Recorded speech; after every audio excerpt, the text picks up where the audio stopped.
Kada glumac govori, onda muze ćute. Na licu priče, u pričama godine. I kada bi svaki događaj u njegovom životu i na daskama imao po jednu boru na njegovom licu, sigurni smo izgledao bi kao stogodišnjak. U riječima i besedama ponekad i nedorečenim, jer se uvijek, kako glumac kaže, može više i bolje, uvijek su prisutne životne istine i sudbine. Sudbine sa kojima se poistovjećuje i ponekad ih prisvaja kao svoje. I evo jednog od njih. Boro Begović, poznati crnogorski filmski i pozorišni umjetnik. Preko 40 ostvarenih uloga u jugoslavenskom filmu. A počeo je 1948. godine u Kotoru, pozorištu kojemu je do prije nekoliko godina, a i danas živo značio. No, njegovo karakteristično lice privlačilo je cineaste. Nudili su velike i male uloge, a Boro je dao ono što je istinski najviše mogao. Uvijek čitavog sebe. Bože Begoviću, da li ste slučajno postali glumac? Pa, upravo tako. Ja sam ovdje na ovom mjestu, odnosno u ovom gradiću, u Boki, u Prčnju, doselio 1947. godine iz Beograda kao učenik gimnazije.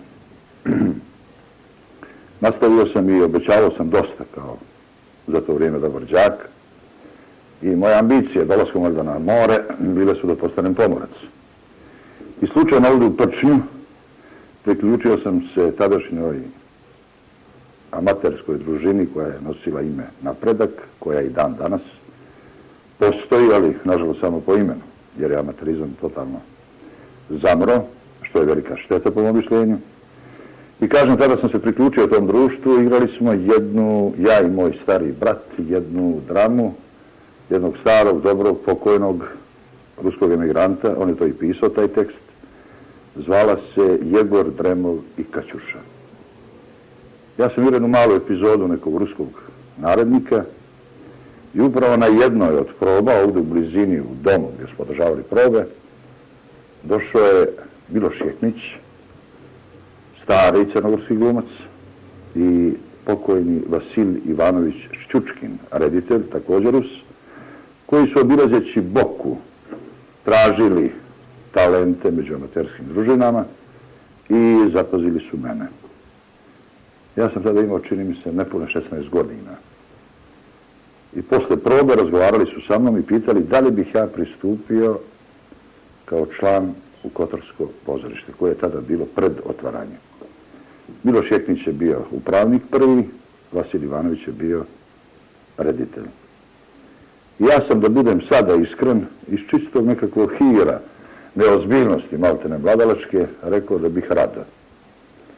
Oni su mi kazali kojeg dana da dođem, da polažem audiciju i rekli su mi da odaberem jednu recitaciju i jedan monolog iz nekog pozorišnog komada. To sam i uradio i pred komisijom koju su sačinjavali njih dvojica i još neke starije kolege, po njihovom mišljenju sa visokom ocjenom, ja sam tu audiciju položio i postao član Kotorskog pozorišta 21. oktobra 1948. godine. I kako je dalje tekao vaš razvojni put kao umjetnika? Znate šta, ja sam u Kotorsko pozorište proveo sam 4,5 godine. Mislim da su to bili moji najljepši dani, pozorišni dani, razumije se. Jer u to vrijeme, bez obzira što smo radili po dosta teškim uslovima, što smo i financijski bili u odnosu na kasniji period, pa i danas u daleko podređenijem položaju. Mi tada nijesmo dobro živjeli, ali je bilo nešto kod nas mladalačko, neki entuzijazam, neko, mogu da kažem, čak da upotrebi taj izraz, čudo koje nas je nosilo naprijed. Mi smo imali neku volju, neku želju da nešto postignemo. Nismo se zanosili nekim grandomanskim, ni profesionalno, ni privatno, željama, ambicijama. Bili smo spušteni na zemlju, tako da kažem. Tako da su to moji najljepši trenuci pozorišnog života. Kako sam napredao, da tako kažem, kao glumac odlaskom u Cetinje, tada Republičko pozorište, i kasnije, normalno je da sam ja profesionalno postizao bolje rezultate, sazrijevao, da tako kažem, kao glumac. Međutim, nikada više one volje, onog entuzijazma i one ambicije nije bilo. Ne samo kod mene, nego nažalost i kod sve moje generacije. Vi ste snimili preko 40 filmova.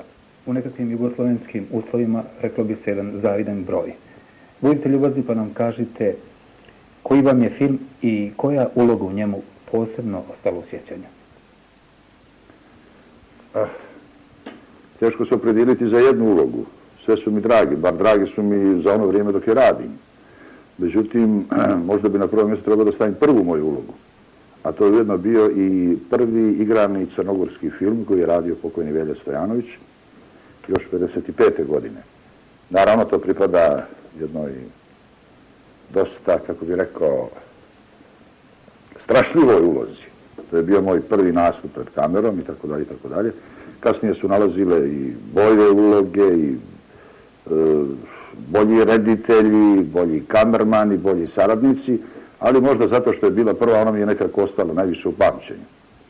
A u najnovije vrijeme već, možda bi to mogla da bude uloga u filmu Most ili u Nizvodno od sunca ili...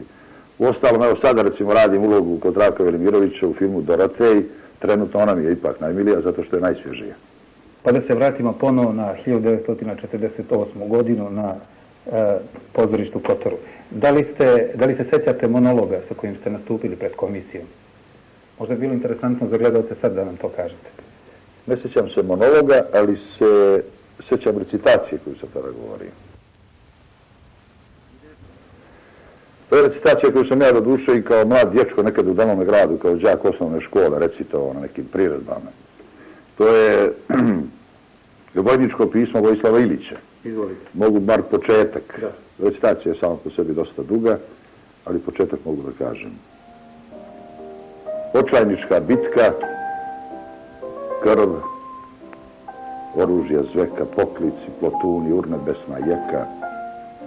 U topovskom ognju brda i planine razrivane plante nad hladne trupine pobijenih konja, mrtvih vitezova, dok s krikom doleću jata Gavranova.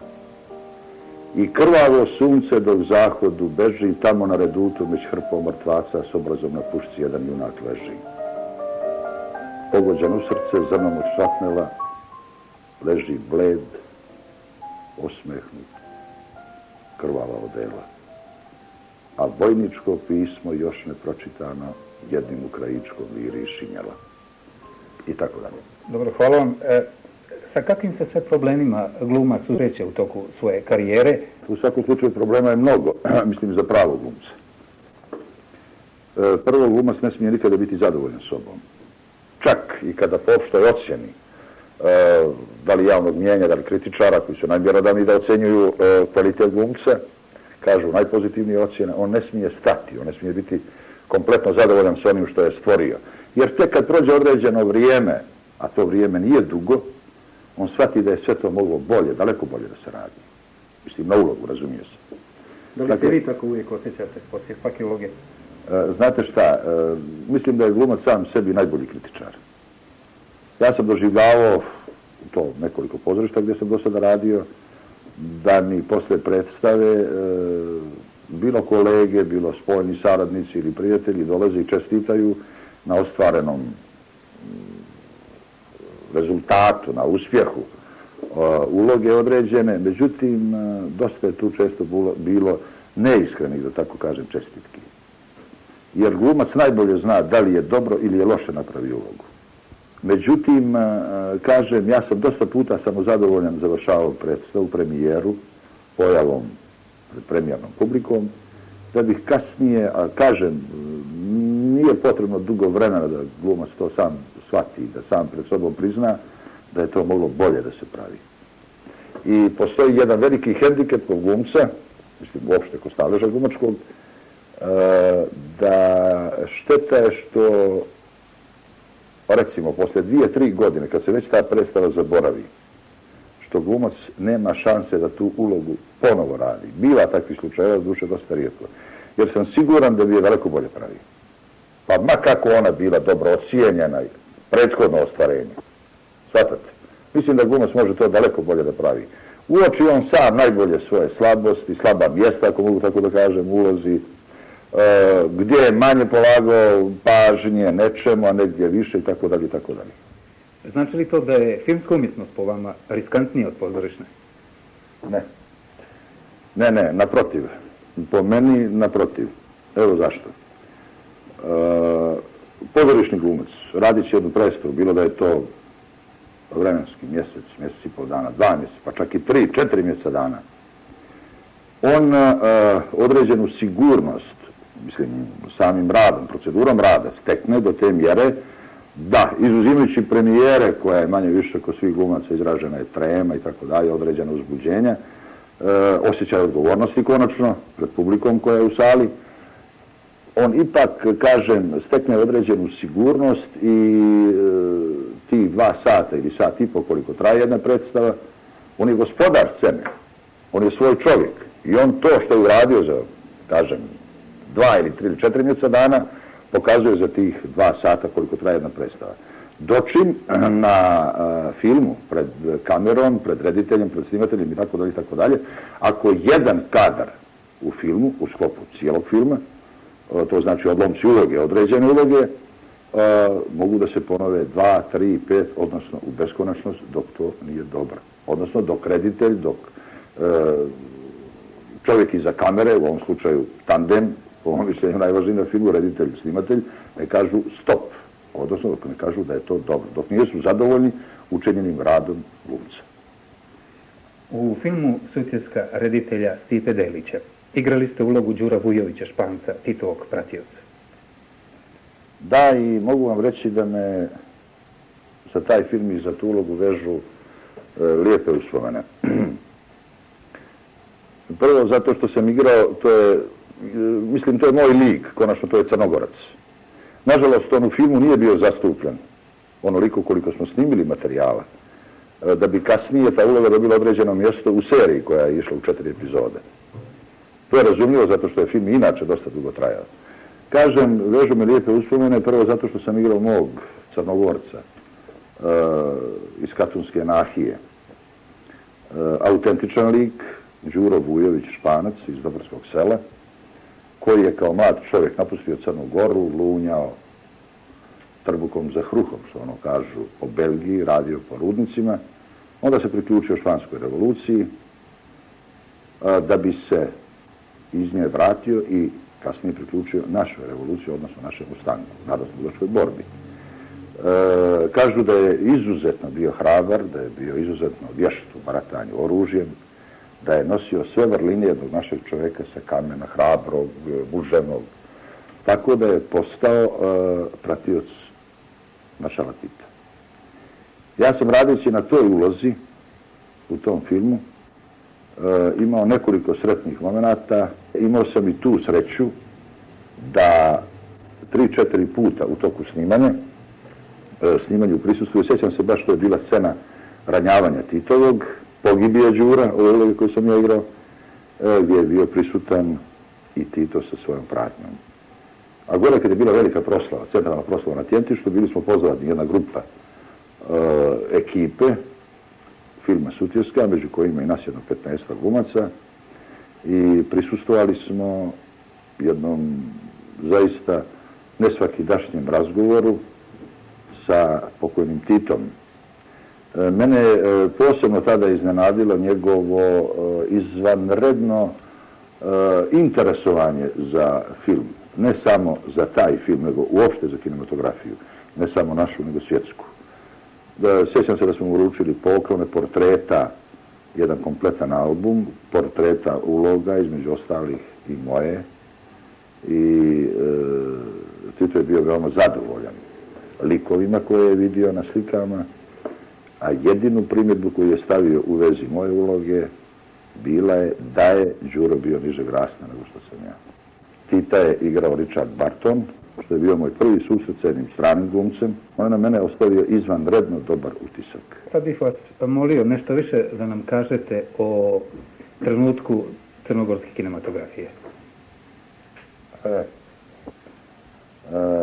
Ja bih volio da vam mogu reći sve najljepše o tome. Nažalost, mislim da nije tako.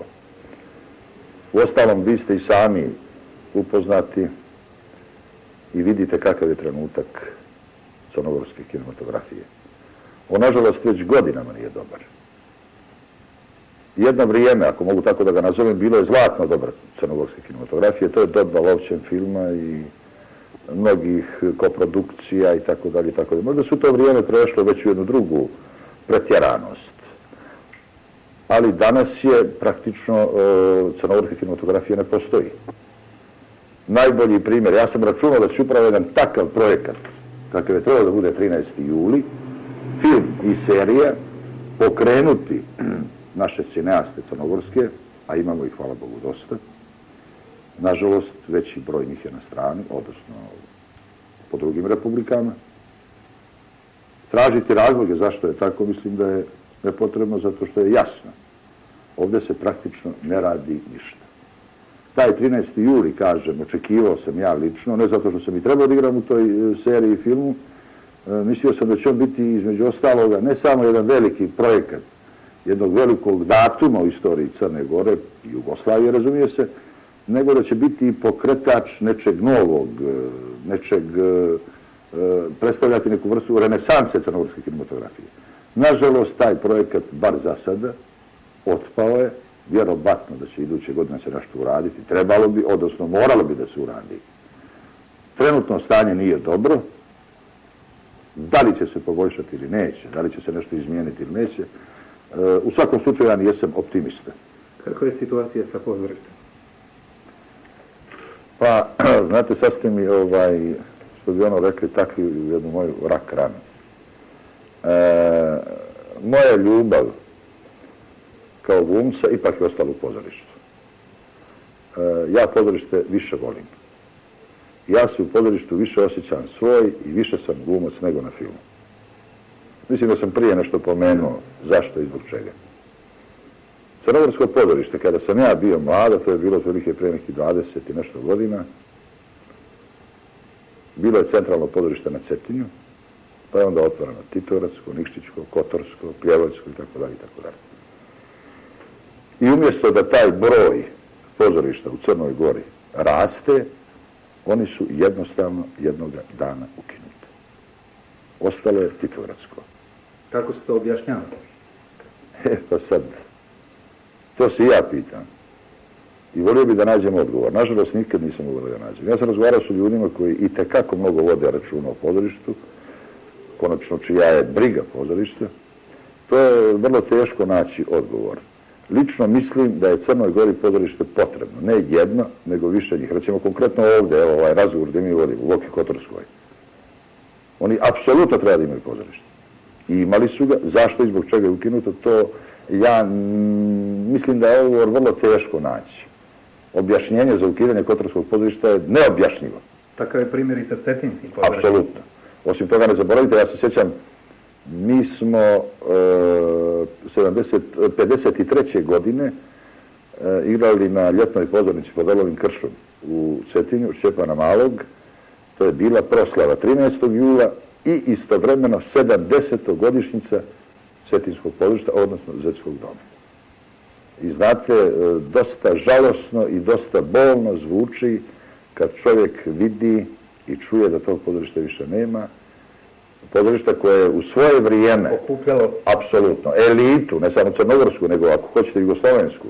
To je pozorište preko koje scene je prošla, recimo, prije rata jedan Aca Cvetković, možda najveći komenčar koga je Jugoslavija ikada imala, zatim jedan Jovan Gec, posle rata Blaženka Katalinić, Bogić, Tanić i tako dalje, tako zvučna imena da je to čak poželjelo bi danas beogradska elitna pozorišta da imaju na sceni takve glumce.